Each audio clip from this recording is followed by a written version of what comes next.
And welcome back to Local Edition on Time Warner Cable. This is the Sacramento Report. I'm Steve Swat. My guest this segment is Jim Beall, a member of the State Assembly from San Jose. Thanks for being back with us. Yeah, absolutely.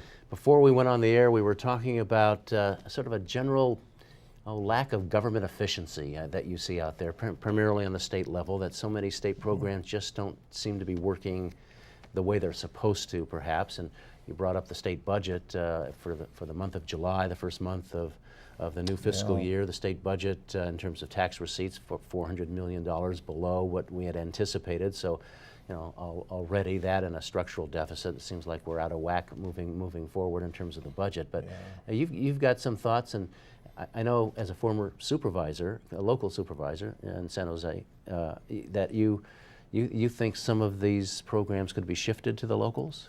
Well, I've always believed that the state needs to look at making the government more effective. And I think sometimes when you get down to the local level, you can address local needs, and that the bottom line results are often better. Okay, and that's what I'm saying. We got to look at the bottom line results, not the process, not the systems, but what are the bottom line results? Are we going to reduce crime? Are we going to make people more healthy? Are the kids completing high school? You know, are we going to have successful college graduation rates?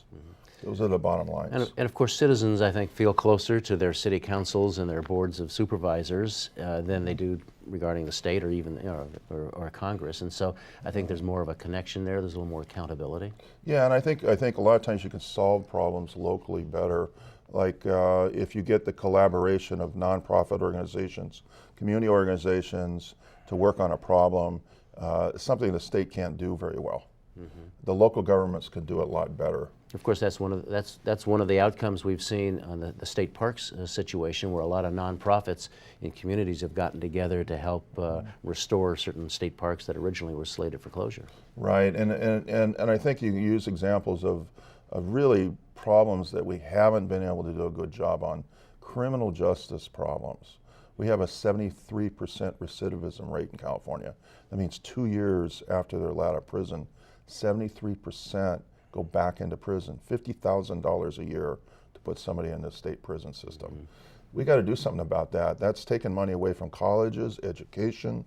That's it's a direct, if you spend money here, you're not spending money over here. Of course, if you're going to give new responsibilities to local governments, there has to be some financial help along the way, because as we've seen in terms of the governor's realignment, in terms of sending some of the nonviolent prisoners to the locals, if they don't have the resources to take care of it, that's a local problem then. Yeah, and I think local governments can do programs combined with the criminal justice programs. When, like for example, if somebody completes their prison sentences, go out in the community, they can get into a drug rehab program or a mental health program.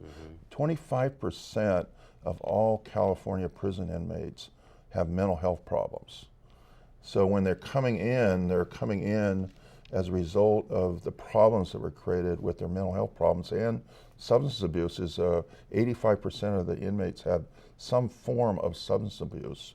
And that's eating our budget up. We have to deal with the problem before they go into prison. And given the recidivism rate, obviously they're not being cured or helped too much. Yeah, we spend money. A lot of people say, well, what do you spend the money on in the state budget? And I always say, well, it's three basic things. You know, education, that's of course the top priority. Medication, that's Health and Human Services, and incarceration. Right, that's prison. So prisons. So those are the three things. All right, Jim Beall, we're out of time. Thank you very much for talking about these issues. We appreciate it. Thanks, of course, to our viewers for watching Local Edition on Time Warner Cable. You can also see these interviews on My Government On Demand and YouTube.